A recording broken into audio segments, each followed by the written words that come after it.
What is going on, guys? Welcome back to the MLS Now podcast. This is your host, Gavin, and today we are talking Seattle Sounders, probably one of our more anticipated season previews. Seattle have been in the headlines this offseason for a variety of different reasons. Club World Cup, big transfers in, big transfers out as well. We're going to be talking about all of that today with Jackson Feltz. Jackson, how you doing tonight? Good, Gavin. Good to be with you. Yeah, thanks for joining. Really appreciate it. Before we get started, I'll let you do a little bit of an intro about yourself and where our listeners can find you and the content you produce. Yeah, I'm the host of the Sounders Radio pregame, halftime, postgame shows. I host the Sounders Weekly Show, which is a weekly radio show on Sports Radio 93.3 KJR FM. All that, report on Sounders, and I also do some afternoon show producing for KJR as well. So a little bit of a Swiss Army knife in that regard. And at Jackson on Radio is all of my socials. Awesome. Everything Seattle. Love to hear it. Let's start with the transfer outgoings first. Let's just start there. And the most recent one that I wanted to talk to you about was Atencio going to Colorado. Was that just a cap move, or was that just because the offer was too good to pass up? Do you have any insight on the reporting behind that transfer? Yeah, I think in terms of like what was the motivation behind the move, I don't think it was cap. I think more of what this was an element where this is a very, very deep Sounders team. This might be one of the deepest, if not the deepest, Sounders team of all time. Right alongside our 2019 MLS Cup champion squad. And when you look at what was going on with Josh Atencio, he was making a move to the center back position from his holding midfielder position. And the center back position is already one that had a good depth. John Bell was a move the club made in last year, the previous offseason, and worked out tremendously well. So you had John Bell work as kind of, all right, we can easily feel comfortable sliding him in as that third center back, first off the bench. If we're in a three at the back system, then he can play on the left. There's a lot of versatility with John Bell. And then you have a young kid in Stuart Hawkins, Stewie, as Brian Schmetzer calls him, that is a very young center back from Fox Island up here in Western Washington. And Stuart Hawkins has had a great preseason. He's a kid with tremendous upside, with big potential. He's put on, I think, a more weight. He's done a great job in that weight room. Very, clearly just looking at him, he has. So he is slid up, and then you bring back Kim Ki-hee, one of the better Sounders defenders of the last decade, who helped the Sounders to win a championship in 19. So you have him. So the center back position kind of deep at that point. Then you look at the midfielder position that Atencio was moving out of. You have Danny Leyva there. You have already Josh Atencio, or you have Joao Paulo, and those are the two backups who can easily both start you a game midweek if needed. But they're behind Christian Roldan and Obed Vargas. And God, it'd be great if Obed Vargas was here for, I don't know, a long, long time. I don't know how long Obed's going to be here because he's so damn good. And then Christian Roldan, who's your Iron Man. So that position very deep. And then you have, young guys there. You have Snyder Brunel, a kid who's really come up well through the Sounders system, who's right behind Danny Leyva as well. So that position is very deep. So both of them, and then when you get an offer of up to $1.6 million for a guy in Josh Atencio, that would be, is he the fourth midfielder? Is he the fourth center back? I mean, $1.6 million is a tremendous offer. So I definitely kind of see it as an offer they couldn't refuse. Who knows what the other offers were if they were shopping him? I'm not sure. But certainly when you get an offer of 1.6 for what is a fourth guy on a depth chart, for a kid also in Josh Atencio, he needed more minutes. Like, he needed an opportunity. This gets him that opportunity. So it's great for Josh. It's great for Colorado. It's great for the Sounders in many regards. It's also great for, Danny Leyva. It's great for Joao Paulo. It's great for, Stuart Hawkins and John Bell.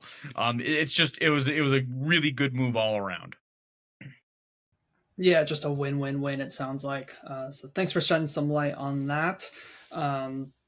probably a little disappointing to see him go, but like you said, you guys are so deep that it's kind of not the end of the world.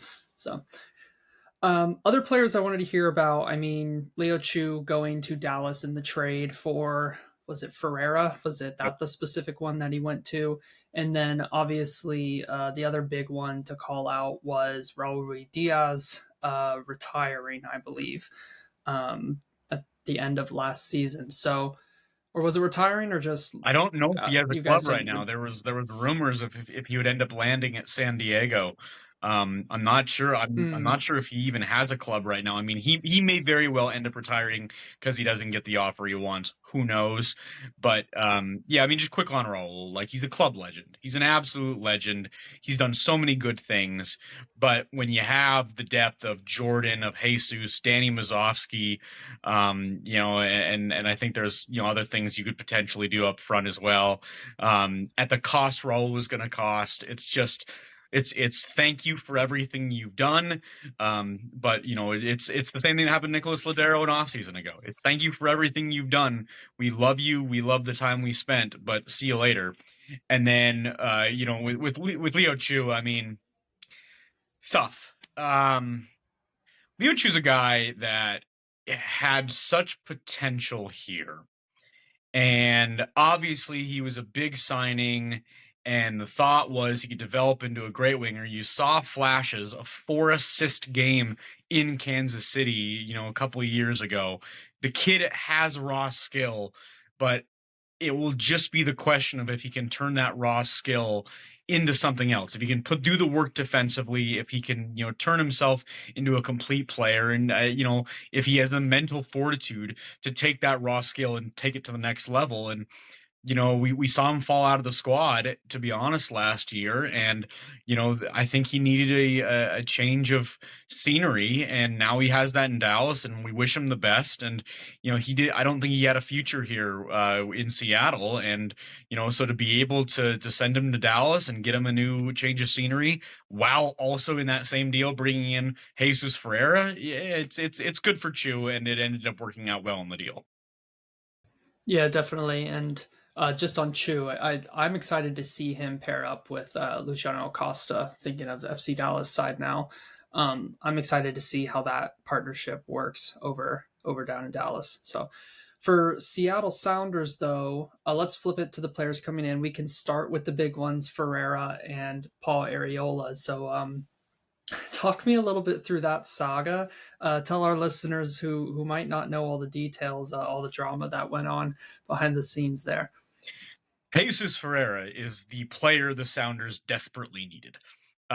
So obviously this team was, and you may debate me as watching the entire league. I get my eyes on some of the league here, weeks here and there, but I know you watch it all, and you know I think Seattle had the league's best defense, and statistics are around that, and we are so good defensively. Very obvious. Our problem is offense. Our big problem last year was offense. We lost the West Final 1-0 because we just couldn't produce a goal, and because we had one defensive mistake, but we couldn't produce a goal. Uh, and the reality of the situation was you have a guy in Jordan Morris at the top of the formation who can get behind defenses and he can drag defenders and have his speed be a major factor. Pedro de la Vega, meanwhile, coming off of, when he's healthy, coming off of a wing, he can run at defenders. He can make creative moves, but he didn't have a lot of help other than Jordan running in behind defenders. So, Jesus is a little bit out there, or sorry, Pedro's out there on a little bit of an island when De La Vega starts running at guys. And, where's Morris? Morris is, at a post, or, he's in behind the defense, and there's not a lot to make there. So then you looked at Albert Rusnak, who had a career year last year. Why? Because he was under Jordan. He's going to get a lot of space. He's going to get a lot of opportunities. But there wasn't much else. They needed another guy in and around the box who, while Jordan is dragging defenders towards a goal, there's then space created between the midfield and between those center backs being dragged, where you have a playmaker who can come in and from 15 yards out, pick up a pass from De La Vega and put it in the back of the net. Enter Jesus Ferreira. This is the classic player that they knew, and in credit to Craig Weibel, the Sounders general manager, and everybody on the Sounders staff, it just so happens that the guy who fits exactly what they need, the guy who can score a goal from 10 to 18 yards out in the box, be creative, play off of Jordan Morris. It just so happened that the same person already has a friendship and connection with Jordan Morris, with Christian Roldan, who's playing right under Jesus now in the midfield because of their time with the United States men's national team. And it just so happens the guy off to the left in Paul Arriola is also a teammate. You couldn't write the script any better. That the exact player that you needed in Jesus Ferreira. It's like when, Gavin, it's like when you have a puzzle and you're like one piece off and you're searching the box and you look under your chair and you're looking under the couch and you're looking under the floor and you're like, where the hell is this piece? And it's clear, like, we have this beautiful picture we're trying to make with the puzzle and we just can't freaking find the final piece. And the final piece is found, and it just fits perfectly because of everything else that not only he provides, but just that everything else the team provides, that he fits in with it so well. Yeah, I really agree. I think he's going to be huge for you guys this season for all the reasons that you outlined. And to get him, I think you guys got a little lucky that you got him with the trade before the cash for players went into full effect, Yeah. because that would have been a lot more expensive for your ownership than playing around with the funny money and sending Chu back the other way. But yeah, that one's going to be a really good one, and Areola as well. A lot of people are excited to see him in a new spot after his time at Dallas. Unfortunately, struggling with injuries, got a little stale at the end there, and I think he was playing a lot of wingback, and I anticipate he's going to play winger for you guys. Nope. Wingback. Yeah, Wingback still. and that's why this is such an important move, because if there is a word of the preseason, it's versatility and flexibility. Because the Sounders can play a four at the back in the classic 4-2-3-1 formation, where they have Nuhu on the left, and and Alex Roldan on the right, and you have a classic two-winger approach: Paul Rothrock, De La Vega, Christian and Obed hold, Alberts in the middle, Jordan up top. Easy. But what if you can switch to a back three and you have Nuhu next to Yamar, next to Jackson Reagan, and you have that three, and then you are able to play, say, a Christian Roldan or Alex Roldan as a right wing back, who they can both easily do, and then you have a Paul Arriola who you can play as a left wing back, and suddenly then you can put Jesus Ferreira next to Jordan Morris and have the two run off of each other and have a 3-5-2. And effectively, you might see formations that we release it and I'll tweet it out as a 4-2-3-1, and then on the field you'll see it turn into a 3-5-2, and then it'll revert back to like a 4-4-2 defensively. The formation will shift. That's all just numbers that we're saying pregame, and I'll always remember this goes back like 6 years, I want to say.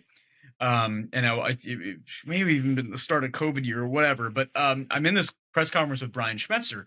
And I'm asking them about formations that they're kind of playing with in the preseason that they're planning for, and I think I'm paraphrasing a little bit, but he kind of just said, "This is all just numbers," and it's all just numbers.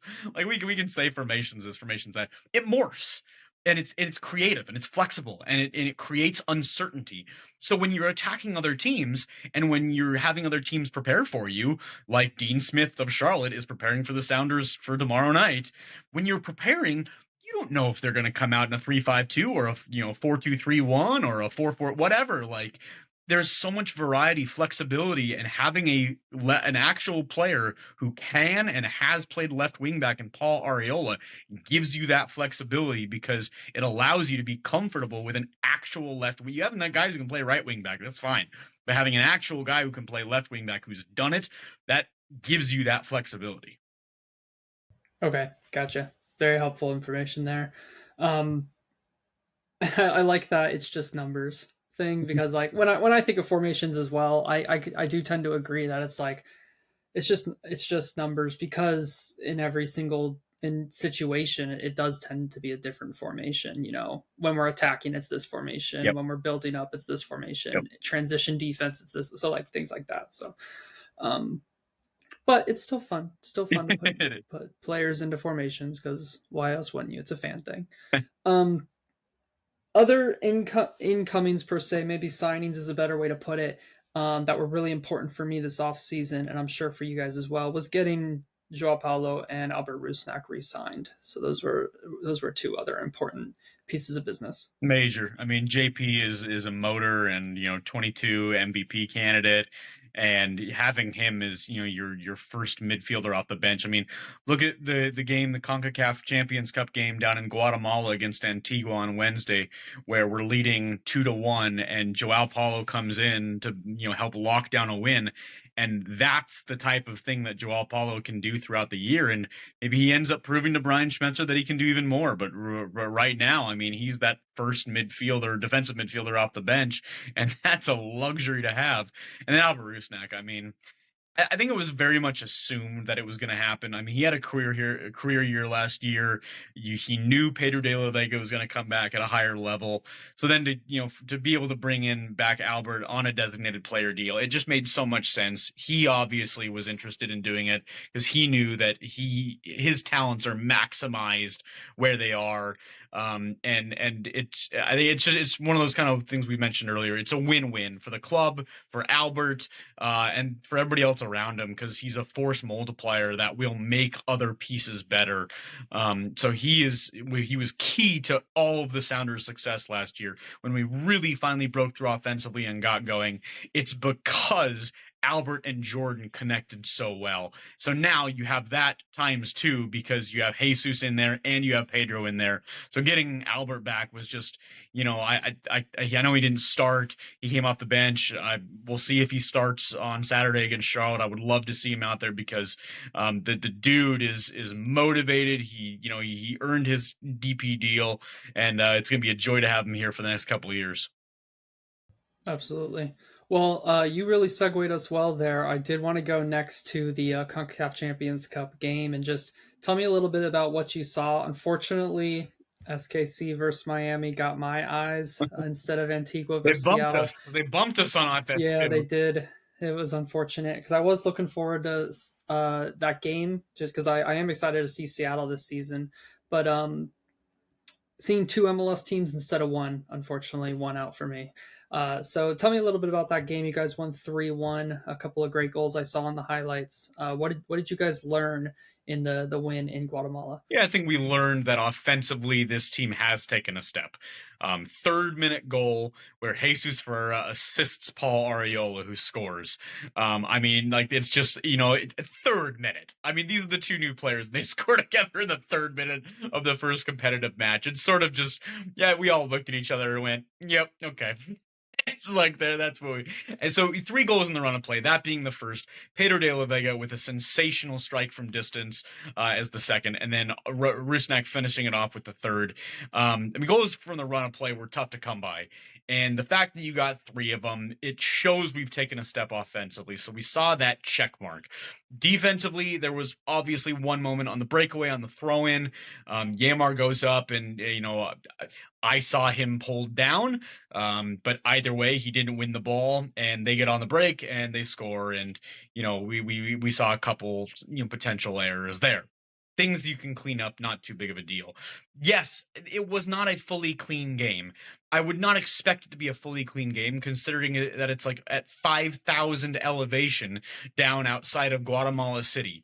As the first competitive match of the year, you're not going to get a 100% clean game, and there's lots of things to fix, but it's a beautiful thing when you can win a match 3-1 and come out of it saying that was great, but and certainly there is a lot of things where Brian can say this was great, but let's do this, clean it up, get better.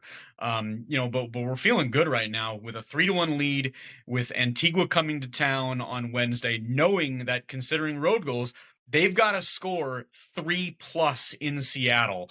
I mean, I would be immensely shocked if they came in here and won 3-0. That would just surprise the hell out of me, considering the way we're playing. So, and we'll see what the lineup comes out with Charlotte, because that'll obviously affect what we do against Antigua on Wednesday, lineup wise. So we'll see. But overall, it's hard not to be happy with seeing a 3-1 win on the road at elevation. You know, Paul and Jesus, it was nearly a, as good of an opening game as you could want as a Sounder fan. Absolutely. And speaking of depth, I mean, you guys took Joao Paulo, Albert Rusnak, Paul Rothrak, Donny Musovsky, Georgie Monungo off the bench. I mean, Not bad. having that be your five subs, pretty good. Not bad. Pretty We good. love Georgie, by the way. Georgie Manungu. Yeah, wait for this kid to develop. Oh my. Okay. Okay. Keep an eye on him. Um, okay, let's move on to you kind of talked about it, Charlotte. What are we expecting to see? Or is it going to be rotation? We're prioritizing CONCACAF Champions Cup, or since you guys have such a strong bench, it's not even going to really look like rotation because if you guys start Joao Paulo, that's still starting 11 quality, and Rusnak and Vargas and whoever in there in the midfield. What are we expecting to see against Charlotte coming up? I think considering you have a 3-1 lead going into Wednesday, I think that's the game that you can rotate. I think that's the game where you could see a Joao Paulo, maybe a Danny Leva. Um, the team that you see tomorrow is a bit of both. I think you could see, some of the same players that you saw out there. I'd be surprised considering what Jordan Morris did last year, where there were so many 3-game weeks and he just kept running them. I would be surprised if Jordan wasn't out there. I'd be surprised if we didn't see the starting normal back line. Yeah, I mean, we'll see what the midfield looks like. Obed, Christian, but I think with a 3-1 lead, I think you do prioritize. I mean, it's the home opener in front of your home crowd. Like, they want to see your Christian Roldans. They want to see your, Albert Rusnak, whatever. Like, it's the home game. So, I mean, I don't know. Ultimately, it'll come down to Brian Schmetzer. And he has such a strong bench. Does he save a Pedro, a Jesus, an Albert for Wednesday just to lock up that next round and say, listen, we want to just fully make sure that we get to the next round because we know how much I mean, I'm sitting in a room right now, and right now I'm looking at a scarf that says Immortality, signed by Garth Lagerwey, and it says Champions of Champions with a CONCACAF trophy. And, obviously from our 2022 CONCACAF Champions League title, I'm looking at a collage that I made after the CCL title. I mean, like, it's a big ass deal to win CONCACAF. We know it, they feel it, they know it, and I absolutely know that making a deep run in that is important. I could absolutely see rotation in this game, but with a 3-1 lead, it allows you some flexibility to maybe play and go half tomorrow, half on Wednesday. What each half looks like and who gets to start now and who gets to start Wednesday, that's a great question. Yeah, excited to see what's going to happen.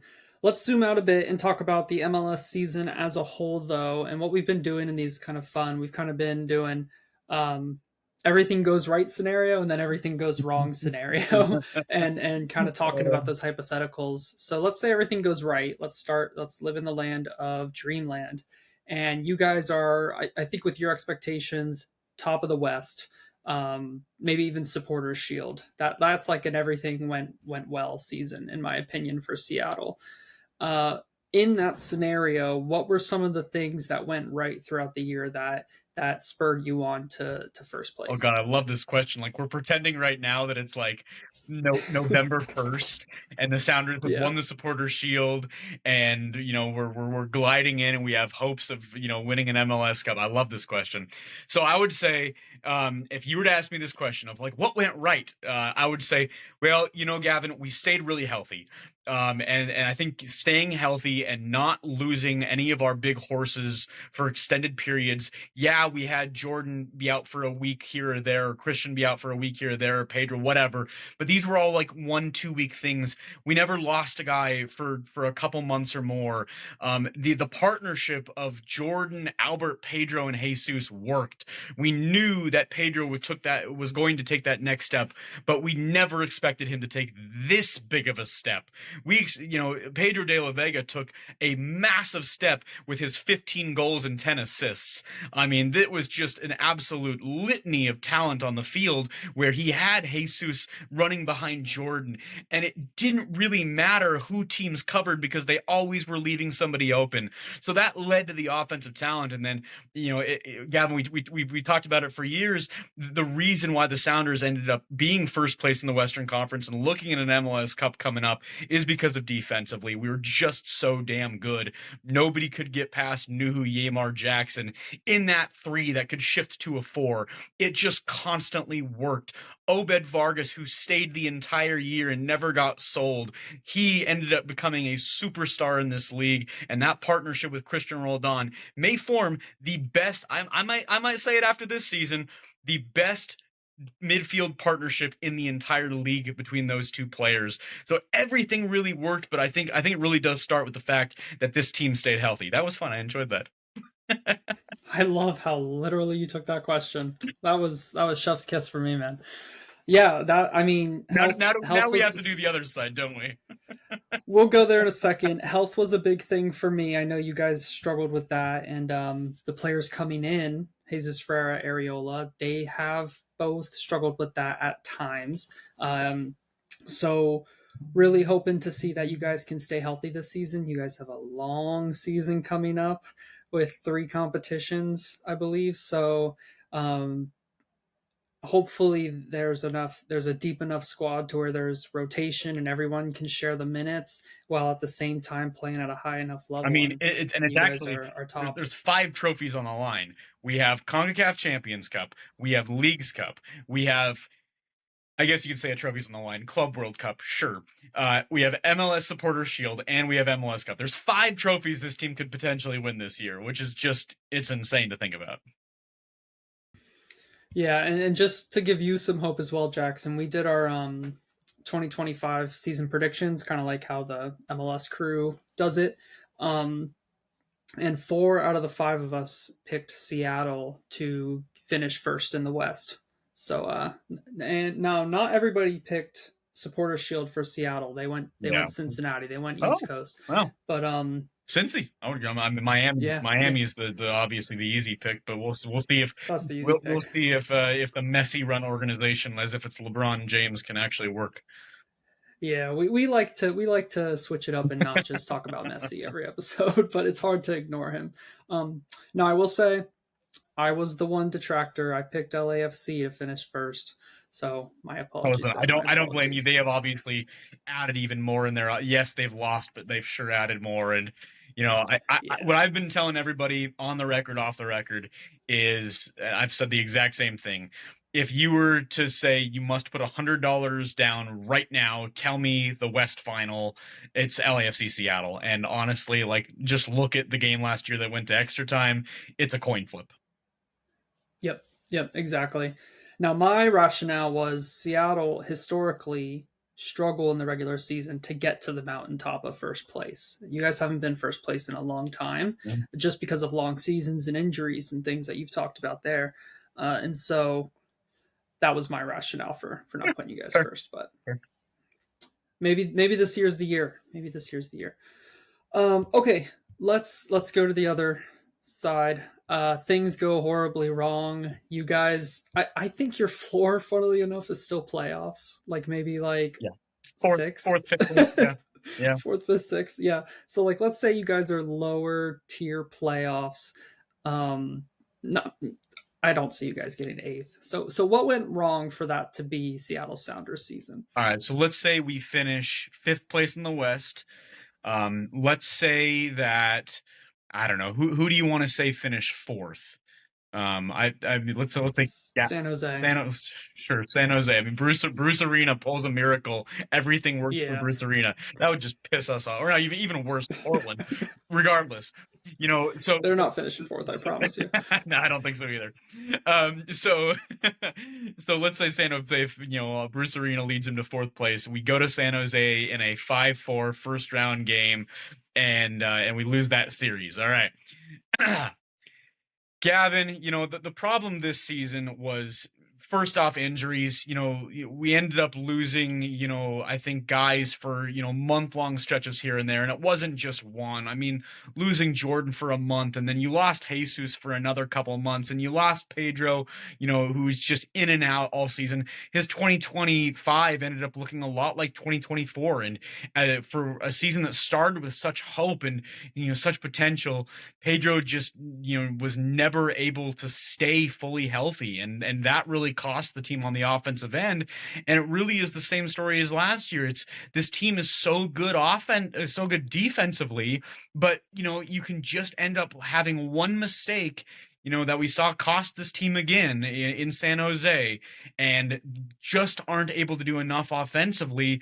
That's what ends up doing it. And we saw it throughout the course of the second half of the season, where it's just these little things that add up that don't let this team end up getting a top 4 seed. So it really comes back to the offensive moves that this team made. They never fully gelled because they never got fully healthy.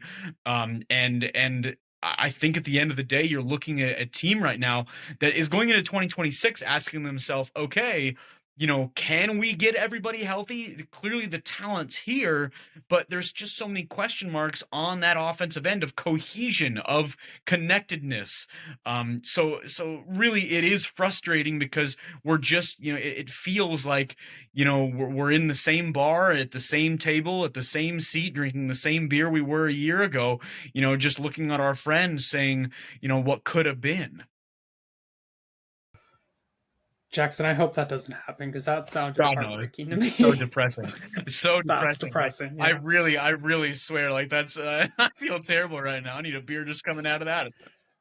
Yeah. The other piece that I know you didn't reference it there, but let's say Obed Vargas does leave. That certainly doesn't help. Oh And yeah, it was like yeah, Gavin, and the sale of Obed is great for the future with that money, but certainly we saw an older Joao Paulo, and that partnership with Christian Roldan wasn't where it was with Obed when he was. Yeah, there you go. So yeah, there we'll we loop go. that in.